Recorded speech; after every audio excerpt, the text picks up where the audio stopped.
नमः अस्ते। किसी ने सवाल किया कि मेनोपॉज़ के समय कौन से आसन करने चाहिए। आसनों के लिए तो एक अलग से वीडियो बन सकता है, लेकिन सिर्फ आसनों तक से ये सहज नहीं हो पाएगा। मेनोपॉज़ का समझना ज़रूरी है। जब 10, 12, 14 साल की एज में हमारे पीरियड्स स्टार्ट होते हैं फीमेल के, उस समय हमको ये गिफ्ट मिलता है, गॉड हमें उस काबिल बनाता है कि हम एक नए जीवन को आयाम दे सकें।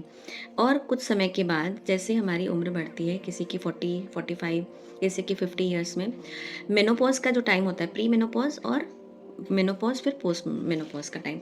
ये टाइम ऐसा होता है कि हमें हार्मोनल चेंजेस होते हैं। जब स्टार्ट होते हैं पीरियड्स तब भी हार्मोनल चेंजेस होते हैं, जब एंड होने को रहते हैं तब भी हार्मोनल चेंजेस होते हैं। हमारा मेनोपॉज़ का समय बहुत सहजता से बिना किसी तकलीफ के आनंद में गुजरे, उसके लिए ज़रूरी है कि कंप्लीट पैकेज हम फॉलो करें। आसन, प्राणायाम और मेडिटेशन, ध्यान की प्रक्रिया भी साथ में।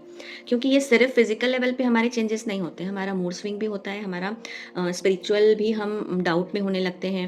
कई चीज़ें होती हैं, फिज़िकल तो चेंजेस होते ही हैं। हमारी एज के साथ कुछ मसल्स लूज़ होने लगते हैं, उनका वेट मसल लॉस होने लगता है। मूड स्विंग में हमारा कभी हम बहुत पॉजिटिव हो जाते हैं, कभी हम नेगेटिव भी होने लगते हैं। तो ये चीज़ें बैलेंस करने के लिए कंप्लीट एक पैकेज, वो पैकेज के लिए एक नया वीडियो बना लेंगे, लेकिन समझें अभी कि एक्सरसाइज से क्या होगा कि हमारी जो मसल लॉस होने लगता है। किसी को अच्छा प्रॉब्लम्स को समझते हैं। प्रॉब्लम्स क्या-क्या आती हैं? सबसे पहले तो मसल लॉस होता है, क्योंकि एज के साथ हमारे सेल जो न्यू बनते हैं उसकी स्ट्रेंथ कम होने लगती है, स्लो डाउन होने लगते हैं। मसल लॉस के साथ हमारा यूटेरस, हमारा ओवरीज़ वीक होने लगते हैं।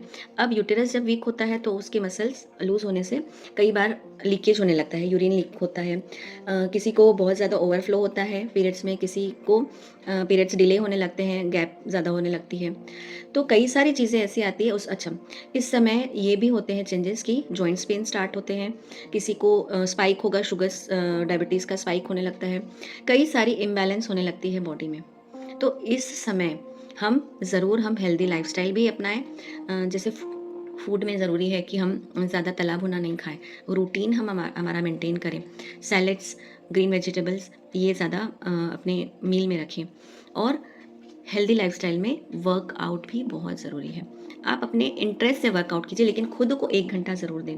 हमने अब तक मेनोपॉज़ के पहले हर फीमेल लगभग पूरा समय हम फैमिली को देते हैं या रिलेटिव्स को देते हैं, बच्चों को देते हैं, हस्बैंड्स को देते हैं।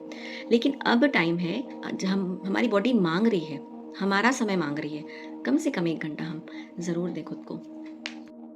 अब समझते हैं किस टाइप का वर्कआउट या योग सेशन हमारे लिए हेल्पफुल होगा मेनोपॉज़ के टाइम पे। एक तो स्ट्रेंथ ट्रेनिंग बहुत ज़रूरी है, क्योंकि मसल लॉस होने लगता है इस एज में आकर। तो स्ट्रेंथ ट्रेनिंग के साथ हमारा यूटेरस और ओवरीज़ भी स्ट्रॉन्ग होता है। हमारा वो मसल जो लॉस हुआ है, जो ढीलापन आने लगा है, वो टाइट होने लगेंगे।